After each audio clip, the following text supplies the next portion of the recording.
Break ಆದ್ಮೇಲೆ ಮತ್ತೆ ಸ್ವಾಗತ. ಮೂರನೇ ದಿನಕ್ಕೆ ಕಾಲಿಟ್ಟಿದೆ ಚಳಿಗಾಲದ ಅಧಿವೇಶನ. ಇಂದು ಮತ್ತೆ ಸದನ ಕದನದಲ್ಲಿ ವಕ್ಫ್ ವಿಚಾರ ಸಾಕಷ್ಟು ಸದ್ದು ಗದ್ದಲಾಗೋ ಸಾಧ್ಯತೆ ಇದೆ. ಇವತ್ತಿಗೆ ಮೂರನೇ ದಿನಕ್ಕೆ ಕಾಲಿಡ್ತಾ ಇದೆ ಚಳಿಗಾಲದ ಅಧಿವೇಶನ. ನಿನ್ನೆ ರಜೆ ಇದ್ದ ಕಾರಣ ಇವತ್ತು ಮೂರನೇ ದಿನ. ಇಂದು ಮತ್ತೆ ಸದನ ಕದನದಲ್ಲಿ ವಕ್ಫ್ ವಾರ್ ನಡೆಯೋ ಸಾಧ್ಯತೆ ದಟ್ಟವಾಗಿದೆ. ಆಡಳಿತ ಪಕ್ಷದ ವಿರುದ್ಧ ಯುದ್ಧ ಸಾರೋದಿಕ್ಕೆ ಮೈತ್ರಿ ರಣತಂತ್ರವನ್ನ ಹೆಣೆದಿದೆ. ಉಭಯ ಕಲಾಪದಲ್ಲಿ ಧ್ವನಿ ಎತ್ತೋದಿಕ್ಕೆ ಕಾರ್ಯವ್ಯೂಹವನ್ನ ರಚಿಸಿದೆ ಮೈತ್ರಿ. ವಿಧಾನಸಭೆಯಲ್ಲಿ ವಕ್ಫ್ ಲಾಠಿ ಚಾರ್ಜ್ ಎರಡೂ ಕೂಡ, ಒಂದು ಕಡೆ ಪಂಚಮಸಾಲಿ ಮೇಲೆ ಲಾಠಿ ಚಾರ್ಜ್ ಆಗಿರೋದು, ಇನ್ನೊಂದು ವಕ್ಫ್ ವಿಚಾರ. ಎರಡೂ ಸಾಕಷ್ಟು ಸದ್ದು ಮಾಡೋ ಸಾಧ್ಯತೆ ಇದೆ.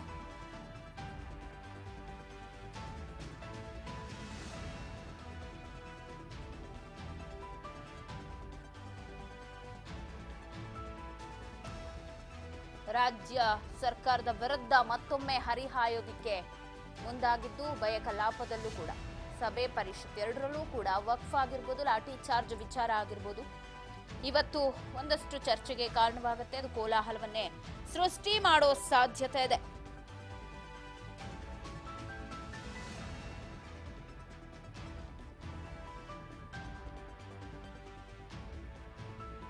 ಮೂರನೇ ದಿನಕ್ಕೆ ಕಾಲಿಟ್ಟಿದೆ ಸದನ. ನಡೆದಂತಹ ಹೋರಾಟದಲ್ಲಿ ಆದಂತಹ ಲಾಠಿ ಚಾರ್ಜ್, ಪೊಲೀಸರ ಒಂದು ನಡೆ ವಿರುದ್ಧ ಖಂಡಿಸುವುದಾಗಿರ್ಬೋದು, ಸರ್ಕಾರ ಏನು ಕ್ರಮ ಕೈಗೊಳ್ಳಿಲ್ಲ ಅನ್ನೋದಾಗಿರ್ಬೋದು, ಅದ್ರ ಜೊತೆಗೆ ವಕ್ಫ್ ವಿಚಾರ ಇಡೀ ರಾಜ್ಯದಾದ್ಯಂತ ಯಾವ ತರ ರೈತರಿಗೆ ಒಂದ್ ರೀತಿ ಢವಢವ ಸೃಷ್ಟಿ ಮಾಡ್ತು, ಟೆನ್ಷನ್ ಅನ್ನ ಸೃಷ್ಟಿ ಮಾಡ್ತು ಅಂತ ಎಲ್ಲ ವಿಚಾರಗಳನ್ನ ಮುಂದಿಟ್ಕೊಂಡು ಹೋರಾಟಕ್ಕೆ ಮುಂದಾಗ್ತಾ ಇದ್ದು ಇವತ್ತು ಮೂರನೇ ದಿನದ ಅಧಿವೇಶನ ಸಾಕಷ್ಟು ಕುತೂಹಲಕ್ಕೆ ಕಾರಣ ಆಗಿದೆ. ಒಂದು ಕಡೆ ಬೆಳಗ್ಗೆನೆ ಧರಣಿ ಮುಖಾಂತರ ನಾವು ಬಿಸಿ ಮುಟ್ಟಿಸ್ತೀವಿ ಅಂತ ಹೇಳಿ ಬಿಜೆಪಿ ಮುಂದಾಗಿದೆ, ನಾವು ಹೋರಾಟಗಾರರ ಆರೋಗ್ಯವನ್ನು ವಿಚಾರಿಸ್ಕೊಂಡು ಬರ್ತೀವಿ ಅಂತ ಹೇಳಿ.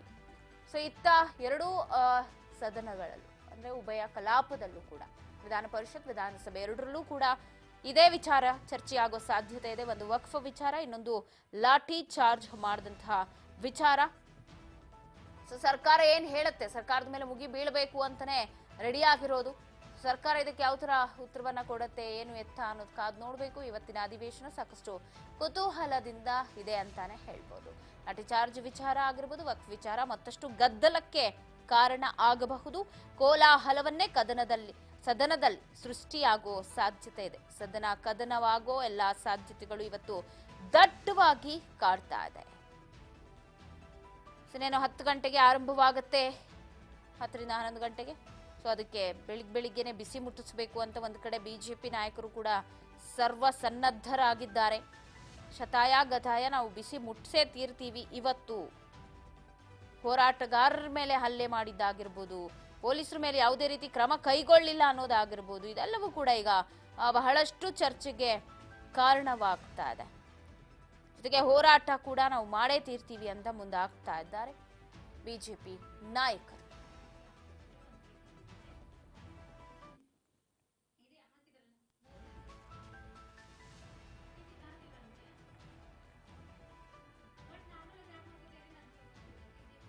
ಒಂದು ಕಡೆ ವಕ್ಫ್ ವಾರ್, ಇನ್ನೊಂದು ಕಡೆ ಪಂಚಮಸಾಲಿ ವಿಚಾರ. ಇವತ್ತು ಮೂರನೇ ದಿನ ಕಲಾಪದ ವಿಚಾರದಲ್ಲಿ ಸಾಕಷ್ಟು ಕುತೂಹಲ ಅಂತೂ ಇದೆ. ವಿಪಕ್ಷಗಳ ಅಸ್ತ್ರಕ್ಕೆ ಪ್ರತಿ ಅಸ್ತ್ರವನ್ನ ಹೆಣಿತಾ ಇದೆ ಕಾಂಗ್ರೆಸ್.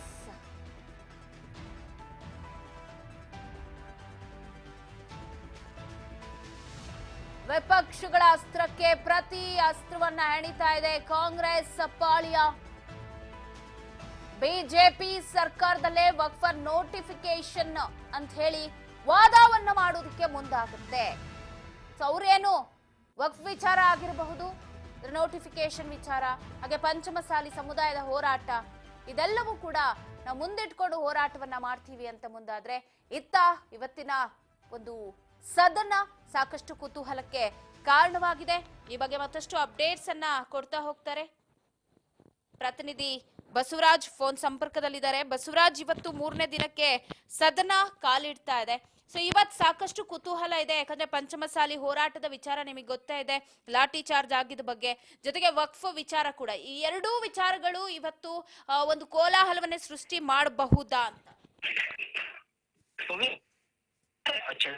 ಅಧಿವೇಶನ ಬೆಳಗ್ಗೆ ನಡೀತಾ ಇರ್ತಕ್ಕಂಥದ್ದು. ನಿನ್ನೆ ಮಾಜಿ ಸಿಎಂ ಎಸ್.ಎಂ. ಕೃಷ್ಣ ಅವರ ನಿಧನದ ಹಿನ್ನೆಲೆಯಲ್ಲಿ ನಿನ್ನೆ ಕೂಡ ಅಧಿವೇಶನ ಕೂಡ ಏನು ಸರ್ಕಾರ ರಜೆ ಇತ್ತು, ಹಾಗಾಗಿ ಅಧಿವೇಶನ ನಡೆದಿರಲಿಲ್ಲ. ಹಾಗಾಗಿ ಇವತ್ತು 3ನೇ ದಿನಕ್ಕೆ ಕಾಲಿಟ್ಟಿರ್ತಕ್ಕಂತ ಏನು ಚಳಿಗಾಲದ ಅಧಿವೇಶನ ಇದೆ, ಈ ಒಂದು ಅಧಿವೇಶನದಲ್ಲಿ ಇವತ್ತು ವಿಧಾನಸಭೆ ಮತ್ತು ವಿಧಾನ ಪರಿಷತ್ನಲ್ಲಿ ಕೂಡ ಪ್ರಮುಖ ವಿಚಾರಗಳು ಸಾಕಷ್ಟು ದೊಡ್ಡ ಮಟ್ಟದಲ್ಲಿ ಚರ್ಚೆ ಆಗುವಂತ ಸಾಧ್ಯತೆ ಇದೆ. ಒಂದು ವಿಧಾನಸಭೆಯಲ್ಲಿ ಇವತ್ತು ಏನು ಈಗಾಗಲೇ ಪಂಚಮಸಾಲಿ ಸಮುದಾಯ 2A ಮೀಸಲಾತಿಗಾಗಿ ಹೋರಾಟವನ್ನ ಮಾಡ್ತಾ ಇದ್ದಾರೆ. ಆ ಹೋರಾಟ ಒಂದು ತೀವ್ರ ಸ್ವರೂಪಕ್ಕೆ ಪಡೆದುಕೊಂಡು ಲಾಠಿ ಚಾರ್ಜ್ ಕೂಡ ಆಗಿರ್ತಕ್ಕಂಥದ್ದು, ಸಾಕಷ್ಟು ಒಂದು ಹೋರಾಟಗಾರರ ಮೇಲೆ ಗಾಯ ಕೂಡ ಆಗಿರ್ತಕ್ಕಂಥದ್ದು. ಹಾಗಾಗಿ ದೊಡ್ಡ ಮಟ್ಟದಲ್ಲಿ ಇದು ಶಾಂತಿಯುತವಾಗಿ ನಡೀತಕ್ಕಂಥ ಹೋರಾಟ ಅದು ಒಂದು ರೀತಿಯಲ್ಲಿ ವ್ಯತಿರಿಕ್ತವಾಗಿ ಪರಿಣಾಮ ಕೂಡ ಬೀರಿರ್ತಕ್ಕಂಥದ್ದು. ಹಾಗಾಗಿ ಇದನ್ನ ಎಲ್ಲೋ ಒಂದ್ ಕಡೆ ರಾಜ್ಯ ಸರ್ಕಾರ ಪಂಚಮಸಾಲಿ ಸಮುದಾಯದ ಮೇಲೆ ಒಂದು ಸಾಕಷ್ಟು ವಿರೋಧನ ವ್ಯಕ್ತಪಡಿಸ್ತಾ ಇದೆ, ಹಿಂಸೆ ಮಾಡ್ತಾ ಇದೆ, ಲಾಠಿ ಚಾರ್ಜ್ ಮಾಡಿಸುವ ಮುಖಾಂತರ ಎಲ್ಲೋ ಒಂದು ಕಡೆ ಸಮುದಾಯಕ್ಕೆ ಅನ್ಯಾಯ ಮಾಡ್ತಾ ಇದೆ, ಹೋರಾಟವನ್ನು ಹತ್ತಿಕ್ಕುವಂತ ಪ್ರಯತ್ನ ಮಾಡ್ತಾ ಇದೆ ಅನ್ನುವಂಥದ್ದನ್ನ ಆರೋಪಿಸಿ